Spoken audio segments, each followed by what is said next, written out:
Welcome to Inside the Bible, produced at Andrews University. I'm joined today by my friends Felicia Dattis and Andrew Abbott. This is a great time to have your smartphone or your laptop with you. Connect with us on Facebook, facebook.com/InsideTheBible. Let us know your experience as you watch the program, send in any questions that you may have, and give us your comments. Also, invite your family and your friends to be a part of the journey. In our last episode, Egypt was getting overrun by disaster. Moses visited the Pharaoh and commanded him to free the Hebrews. The Pharaoh rebelled against God's message, and as a result, the first plagues fell upon the Egyptians and Israelites. But as we learned, these plagues were not just a punishment, but instead a divine challenge. Those who read the Bible know that it says specifically that God is love, and His love endures forever. But how can we understand God's love when we read a story like the 10 plagues? Is God a mighty serial killer looking for revenge? Is this the message the Bible is giving us? You know, these are some really serious questions. So I do hope that you're ready to get in on the investigation because it starts right now.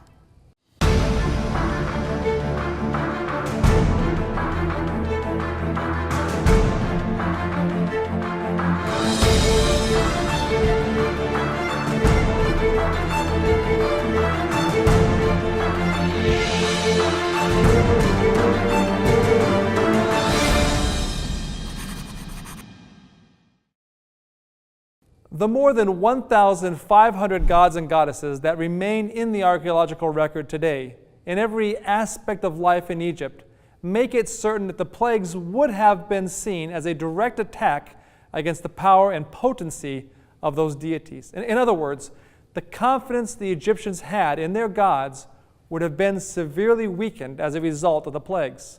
The first three had been relatively harmless irritations. While major inconveniences to normal life, the main point of them would have been to show the Egyptians that the God of heaven was able to completely overwhelm and own their gods. But this lesson was not just for the Egyptians. The Hebrews had grown up in Egypt. Everyone alive at the Exodus had been born and raised in Egypt. They too would have known of the Egyptian gods, and it is not unlikely that some, if not most, would have begun to believe in them. The Hebrews also needed to know of God's dominance and reality. Since no change in the decision to let the Hebrews go free to worship their God, the plagues continued. As they intensified, God made a distinction between His people and the Egyptians. How does all this look to an Israelite? Now, taking from the other perspective, we were talking about the Egyptians and what these plagues did to them, and let's talk a little bit about the other side. How was God revealing Himself to the Hebrews and to the Israelites? Well, for the Israelites, the main thing would be that they will be out of bondage. Mm-hmm. So we don't really understand what bondage and slavery means, although in this country has been a very sad history with that. But we live in the modern days and we don't know what that means. So God has to educate them now, has to have them grow, has to bring them to a better understanding of His love and of His theology.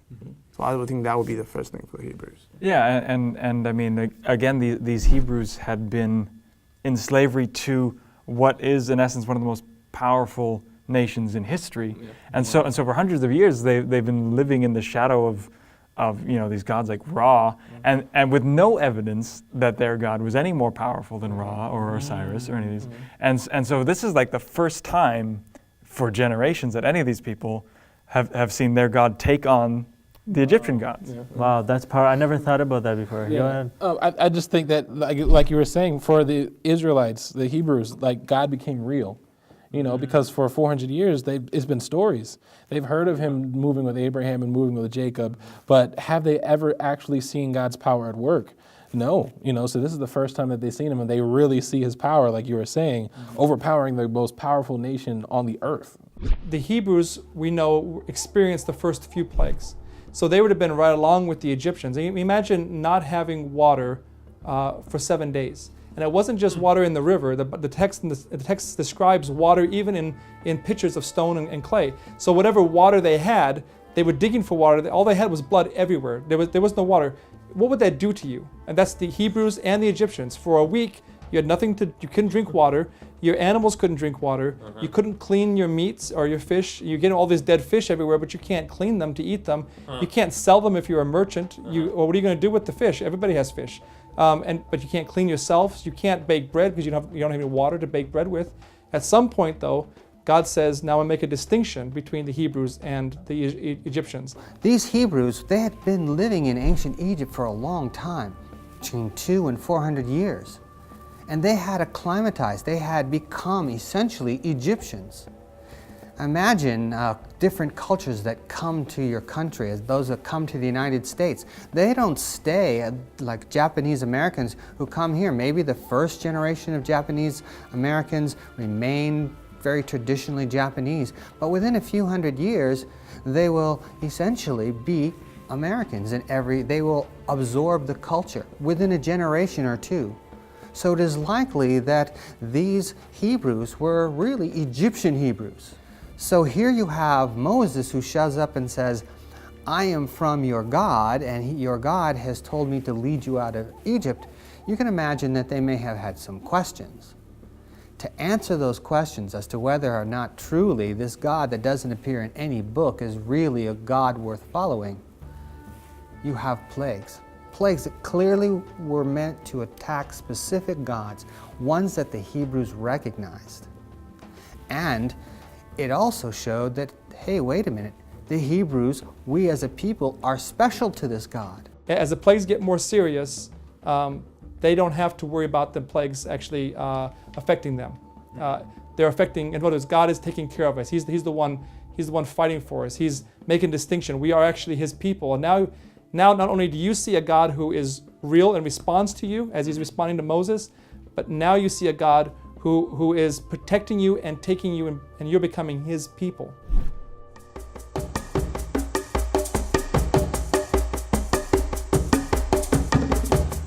By attacking the livestock, the cattle, this was a direct attack on the fertility of ancient Egypt. God, He wants to test who's really for Him and who's not, who really loves Him and who's really willing to change and obey Him, and who's just not.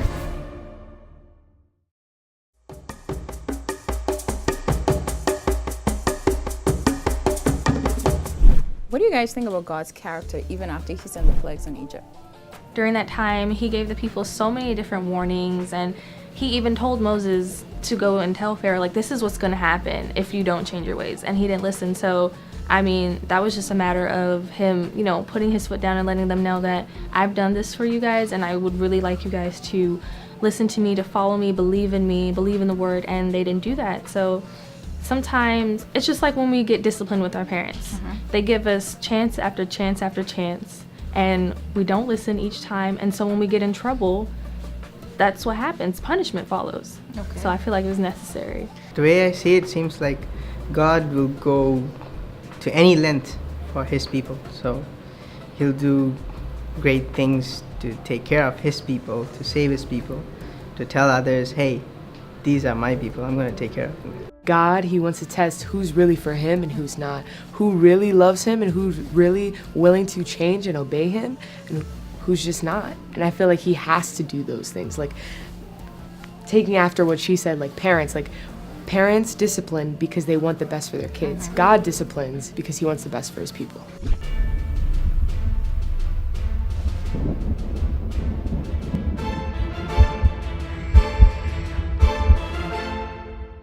After the flies and the gnats comes the boils and the diseased livestock.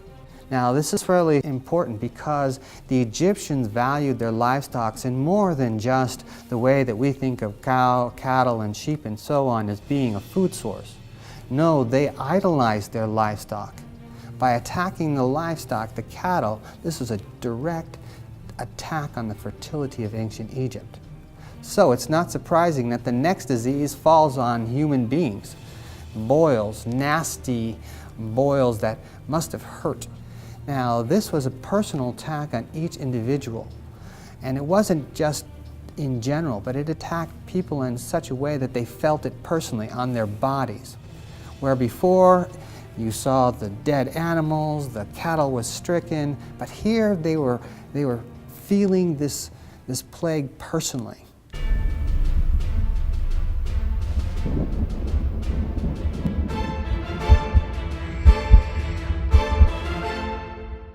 And the seventh plague is when the hail comes.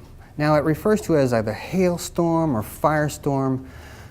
I'm not exactly sure what that was, but if it was hail, one thing is for sure, this would have been extremely unusual in ancient Egypt.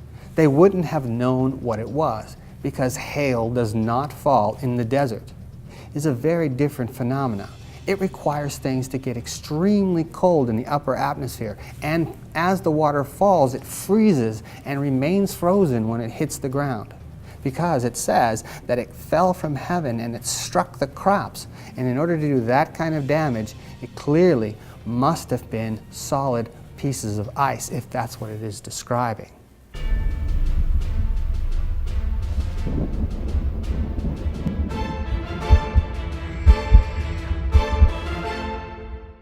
The eighth plague was the plague of locusts.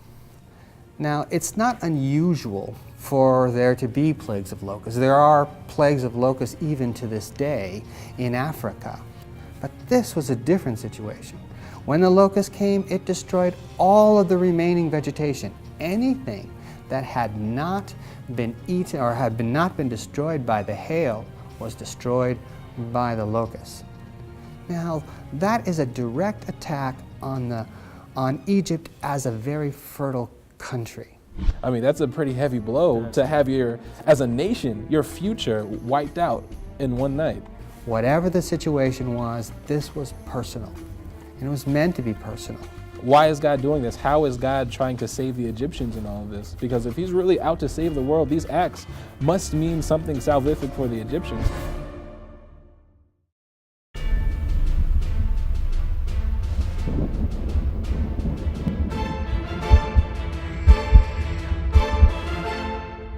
Probably the most important god in all of ancient Egypt, and particularly at the time in which Moses was in Egypt, was the sun god Amun-Ra.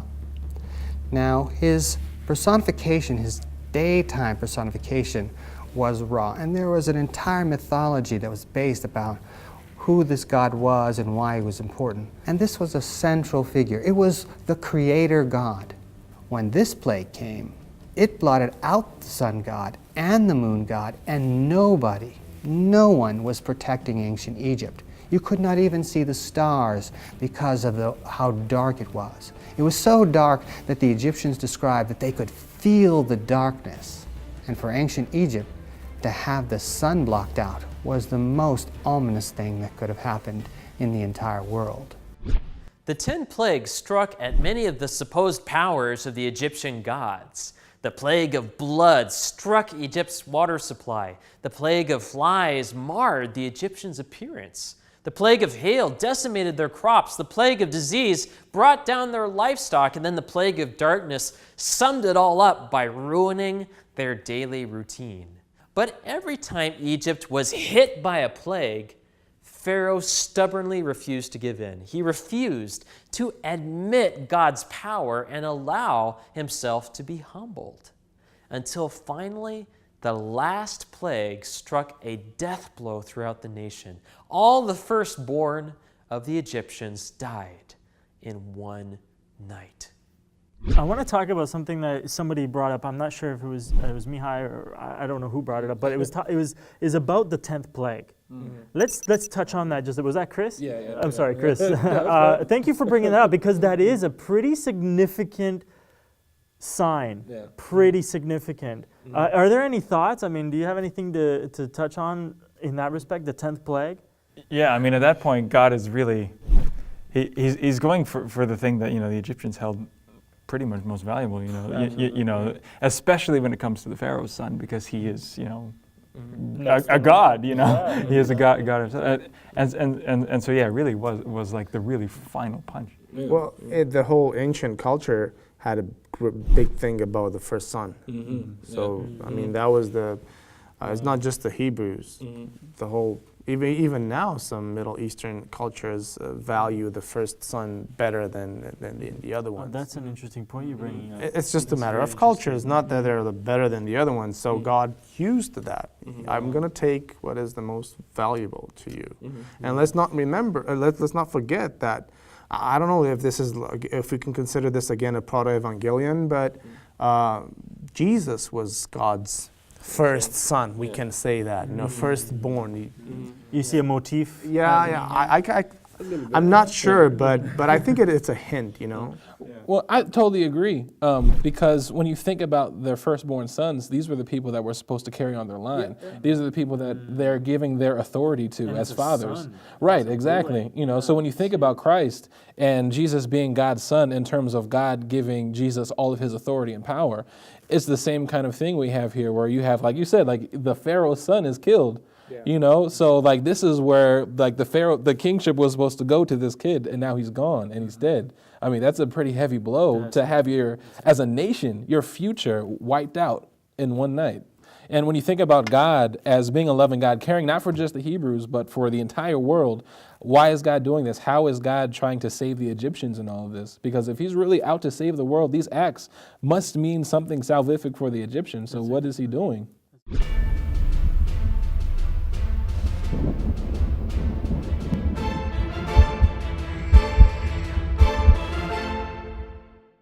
Now the last plague was very personal. This is the angel of death, as is often referred.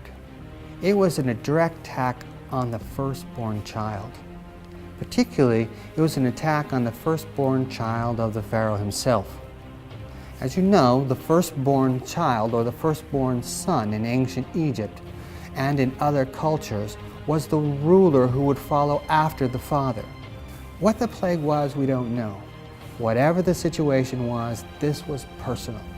And it was meant to be personal. And it took all of these plagues. At any point, Pharaoh could have released the slaves, the Hebrews, to go and worship their God. Because that's what they were asking for in the first place.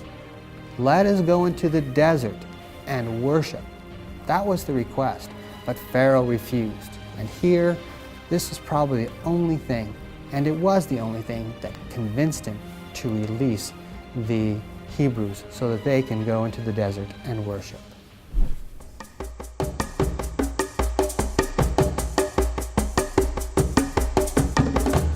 So what is the point of all of this? Was God just showing off? Does he enjoy watching unbelievers die? Does it show, for instance, that God is merciful? Or does it show that he is the complete opposite, that he's revengeful and he wants to zap you if you go out of line?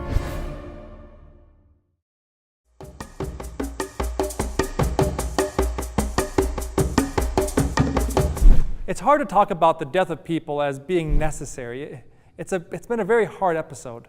When people die, the obvious and often asked question is, does God really care? Why does anyone have to die? It is not hard to imagine that this was a question that the Egyptians had. Where were their gods? Why wasn't some of the more powerful gods helping to save them? After all, this wasn't happening in another deity's territory. It was happening in Egypt. Sekhmet, Khnum, Hathor, Ptah, Thoth, Selket, Geb, Nut, Isis, Seth, Aten, Horus, Ra, and a host of others should have all come to their aid, but they didn't. So what is the point of all of this? Was God just showing off? Does he enjoy watching unbelievers die? How can the story of the 10 plagues help us to understand who God is? I think we need to talk about this. It's about the plagues, whether or not you believe they reveal somehow the character of God. How does theology play into the plagues? From both sides. You got the Egyptian side, you got the Israelite side. Does it show, for instance, that God is merciful? Or does it show that he is the complete opposite, that he's revengeful and he wants to zap you if you go out of line? How do the plagues fit into the theology of God? looking at this story, it's kind of hard just looking at the biblical account, because sometimes it's one-sided, because you just see it from the perspective of the Israelites, But on the perspective of the Egyptians, again, they've dealt with God in a sense before with Joseph. And I don't think God deals with people in a vacuum. I'm sure that there are other instances that are not in the Bible where God may have dealt with the Egyptians. But at this point in time, it's just something where he's like, look, I need you guys to move and understand who I am. And if this is the only way that we can do it, then this is what I'm going to have to do. If I'm going to have to send plagues and cause a little bit of pain so that you guys can wake up and see who it is that I really am, this is what I'm going to have to do. But at the same time, I also think we see God not just dealing with them because he needs them to know who he is, but there is injustice that is going on, and there's slavery that is going on. And I think this really does show that God does not stand for any kind of injustice against any human being. I would come back to what I said at the beginning. God deals with people in their own culture, in their own mentality, and they would probably see God's power as being also mercy, because some of the Egyptians went out with the Israelites. So they left Egypt and they went out after this new God. They thought of it differently than how we reason with it. It's not just God is cruel, he wanted to punish us. Well, he is bringing this upon us because we have not been faithful, and he has given us a chance to redeem ourselves. So maybe they would think that. So they obviously got out with the Israelites. When Pharaoh finally chose to let them go, it was because of the 10th plague. And in the 10th plague, the firstborn of every Egyptian was killed. Unless they followed God's instruction by taking a hyssop branch and dipping it into the blood of a lamb and putting that on the doorpost. Now the interesting thing is that on these doorposts were names and spells. These identified who the person was who was living in that home, and also which God was protecting that house. So when they dipped the branch into the hyssop, dipped that hyssop branch into the blood and put it over the doorpost, the lintel as it's described in the Bible, they covered over with the blood the names of the gods who had been, we could call them the false gods if you want, but the gods that they believed in as having the power to protect their house. And now a new God is placing his blood as the power of protection. They had that choice, and had they chosen that, it would not have mattered whether they were Egyptians, because some Egyptians did. Some Egyptians were probably married to the Hebrews, and they put the blood, and it didn't matter that they were Egyptians, because God doesn't play favorites in the sense that he doesn't say, okay, I'm only going to save one person. He will save all who choose him. And those who chose on that night to place the blood on the doorpost were the ones whose children survived. But here's something else we should notice. For the most part, all of these plagues, although they were uncomfortable and even devastating in certain sense, they weren't necessarily life-threatening. In the 10th plague, it was different. It said, choose me and you will live. Those who chose him, their child lived. But he didn't kill everyone in the family. They didn't kill all of the children. It didn't kill all of the mothers and fathers and all of the lambs and all of the cattle. Only one. Only one. And of course, this is probably a symbol that would point forward to the firstborn Son of God, who would then die on the cross, and whose blood, who's symbolized by the Lamb, was then put on the doorposts of everyone who chose him. There's no question that today we have many different gods, just like there were in Egypt. They might not go by the name of Horus or Osiris, but they deal with the same basic human desires like youthfulness, money, prestige, fertility, or safety. And God has a way of challenging these gods today as well. It may not be as dramatic as a gigantic plague, but there will be times when a problem forces us to look beyond this world's strategies. And that's when we realize that God is the only satisfying answer to the longing of a human heart. Understanding God's character through catastrophic stories like the flood, the 10 plagues, and others in the Bible is crucial for understanding Him in similar events today. A God who wants to redeem is not different from a God who needs to separate those who want to be redeemed from those who want to hinder them from being saved and entering into a saving relationship with Him. Remember, you can be a part of this journey. Visit us on our Facebook page, facebook.com/InsideTheBible. Let us know your thoughts about the plagues. Also, invite your family and your friends to be with you on this journey. Life and death are very sensitive issues because they are a matter of the heart and often a broken one.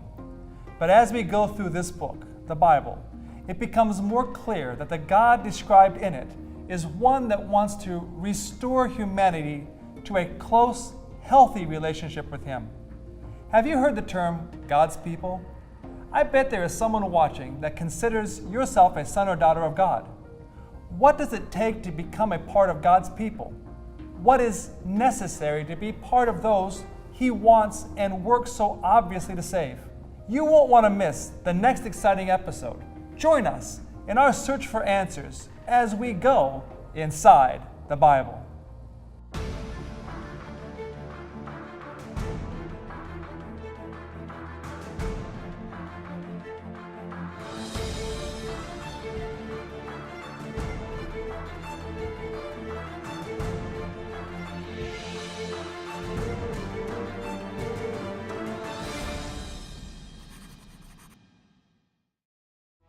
Israel has become God's people, and by means of the covenant, Israel has become God's family.